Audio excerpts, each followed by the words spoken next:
10 ఏళ్లు తెలంగాణ రాష్ట్రాన్ని కాంగ్రెస్ పార్టీ ఏలుతది.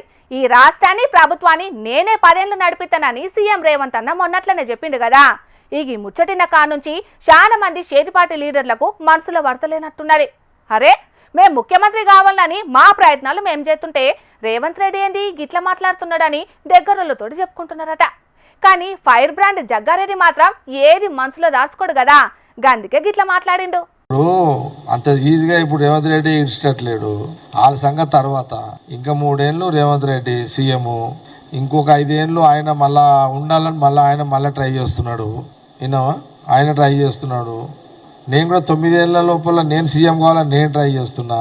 నేను కూడా 9 ఏళ్ల లోపల నేను సీఎం కావాలని నేను ట్రై చేస్తున్నా. నేను కూడా 9 ఏళ్ల లోపల నేను సీఎం కావాలని నేను ట్రై చేస్తున్నా. ఇన్నరా జగ్గన్న మాటలు? ఈ 3 ఏళ్లు మాత్రం రేవంత్ రెడ్డి సీఎం గుంటాడట. ఇక వచ్చే 5 ఏళ్లు కూడా రేవంత్ రెడ్డి సీఎం గుండాలని ట్రై చేస్తున్నాడట. కాకుంటే రాబోయే 9 ఏళ్ల లోపట మాత్రం ఖచ్చితంగా నేను సీఎం అయితా అని అంటున్నాడు జగ్గన్న.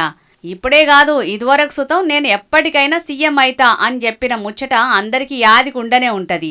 అయినా కాంగ్రెస్ పార్టీలో చాలా మంది లీడర్లు సీఎం కావాలని అనుకుంటున్నారు గాని బయటపడతలేరు. కాకుంటే జగ్గారెడ్డి సార్ మాత్రం అందరి లెక్క కాదు కాబట్టి ఏదున్నా ఇట్లా ముఖం మీదనే చెప్తుంటాడు.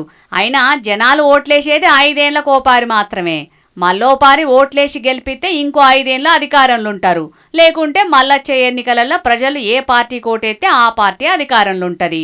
ఇక ఎవరు ముఖ్యమంత్రి కావాలనేది పార్టీ అధినాయకులు నిర్ణయిస్తారు కావచ్చు గానీ ఏ పార్టీకి అధికారం ఇవ్వాలనేది మాత్రం ఖచ్చితంగా ప్రజలే నిర్ణయిస్తారు. ప్రజలు ఓట్లేసి గెలిపించినోళ్లే పాలించే పరిస్థితి ఉంటది. అంతేగాని ఇట్లా ఎవరి కాళ్ళు మేం 10 ఏళ్లు రాజ్యం చేస్తాం, మేం 20 ఏళ్లు రాజ్యం చేస్తాం అంటే ఇదేమన్నా రాజుల కాలమా అని గరానికొత్తున్నారు కొంతమంది లీడర్ల మాటలు వింటున్న రాజకీయ విశ్లేషకులు.